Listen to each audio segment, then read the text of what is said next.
Hey YouTube, Jokestrap here with more game talk. It's been well over a year since Pokemon Omega Ruby and Alpha Sapphire have been released. And to an extent, many questions the fans had have gotten some answers. But there's one question that has bugged me since I first finished the Delta episode. This game essentially confirms that it is in a parallel universe, or a parallel version of Ruby and Sapphire's universe, taking place within the timeline some refer to as the Infinity Dimension.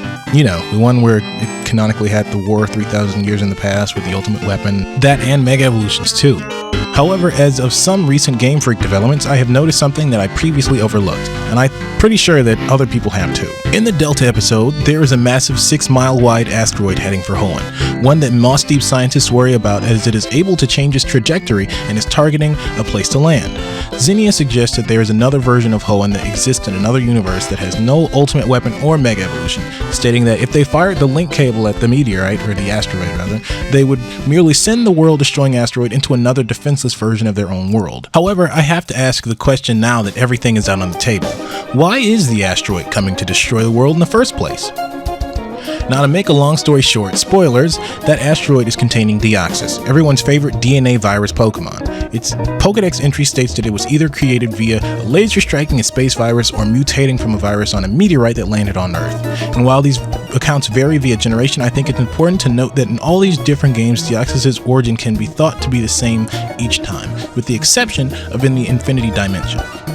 While not a major point to bring up right now, I will also state that AZ's ultimate weapon does definitely fire into space and crash back down into Earth to end the war, so I think it's possible but unlikely that Deoxys was created this way. Many think that the weapon was used twice, once using Xerneas' power to revive Floette, and a second time using Yveltal's power to suck the life from any and all of the warring fighters. Viruses aren't technically alive, so you could have it mutated from being hit by a beam that would ordinarily steal life force from a living thing. I'll come back to that later. Different origin or not, this incredibly powerful psychic space Pokemon probably exists in the same way in space up until it manages to get to Earth. But in the original 3rd generation of games, this takes a different turn. In 3rd gen, Deoxys appears from a red pyramid-like artifact that in the manga is referred to as the Delta Shield. After prodding it for a few seconds, it appears to you at level 30 and battles you. This fight is more like an Easter egg of additional special content, and outside of it attacking you, there is no lore clue suggesting that it was hostile in any other way outside of attacking someone who disturbed it first. Fast forward to the Delta episode and the Infinity Dimension. Unlike the originals, Deoxys isn't already here, it's on its way. But it's on its way in a way that is completely hostile to the Earth's population. A 6-mile wide asteroid is only a mile short of the size of the one that was thought to have wiped out the dinosaurs in reality, at 6 or 7 or 8 miles in diameter.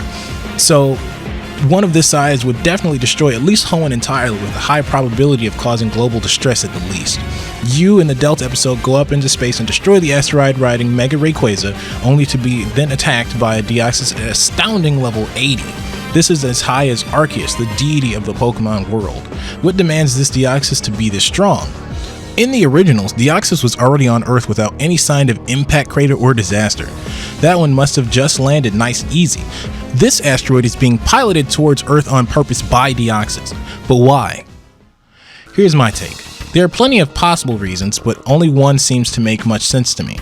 There's Hoopas bringing all these legendary Pokemon into this version of Hoenn, but part of me feels like that they can't be that significant.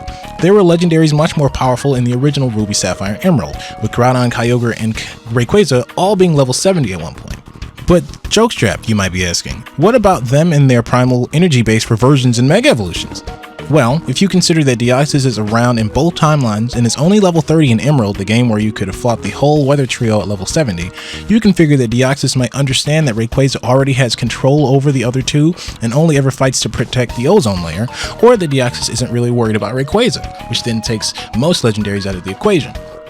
However, there is one variable that hasn't been considered much at all: Volcanion. TyranitarTube has already did a big in-depth theory video on it, but he gave me an idea about this whole Volcanion thing. To quote some points used from his video, Volcanion is a mysterious Pokemon with an unseen, dangerous new power. It has a mysterious organ that shouldn't exist, capable of instantly vaporizing water inside of it to cause massive steam eruptions and explosions, enough to level mountains to rubble, create fog that never dissipates, and the Pokemon looks very unnatural and engineered, as if it were made on purpose. TyranitarTube's conclusion suggested it could be a creation of Team Flare, a massive parallel to Generation 1 and a super powerful Pokemon being hidden away from the public view. Possibly nomadic, roaming where it pleases, possibly being watched and guided by Team Flare, but who knows? All that's known is that it's dangerous and mysterious, only being known about by a handful of people. And unlike all the other legendary and mythical Pokemon of this level of strength, there isn't any Trio Master or anything controlling it, except perhaps Team Flare themselves. What does that have to do with Deoxys? Well, let me finally go back to what I brought up earlier. Think for a moment, what connection do Deoxys and Volcanion possibly have? Besides them both being rare, or having very similar colors and shiny colors, with both of them being red and yellow, think back to 3,000 years ago. A man filled with anguish and rage fires off a weapon to end the war. A massive energy beam into space, and back to Earth to end everything. A beam that totally could have mutated a virus into a living thing left to float in space. All the while, this man, AZ, has a brother who buries this ultimate weapon away until 3,000 years later, where his descendant, Zygarde, digs it back up in order to complete his plan of destroying everyone but Team Flare. This Zygarde creating an evil organization with much technology, possibly enough to use something, be it infinity energy or some other genetic experiments, to create an artificial Pokemon for the same goal. A red-clad monster with the strength to potentially demolish entire cities, erase mountains under their control, or so they thought. And in Omega Ruby and Alpha Sapphire, at least 10 years before X and Y, we hear someone describing people having encounters with said Pokemon. Let me sum it up like this. Here's my headcanon. It's up to you to determine how realistic it sounds. Here on Game Talk, it's about talking and thinking about these ideas here. AZ fires the ultimate weapon into space, ending the war but inadvertently creating a massively powerful psychic Pokemon, Deoxys. Left floating in space to ponder its own existence, it floats endlessly until approximately 3,000 years later. This is when it perceives a similar energy, an energy signature similar to its first moments of life, and using its psychic powers, it looks down to Earth to see a descendant of its own creator creating another monster capable of eliminating everything, a beast no longer under the control of its creators.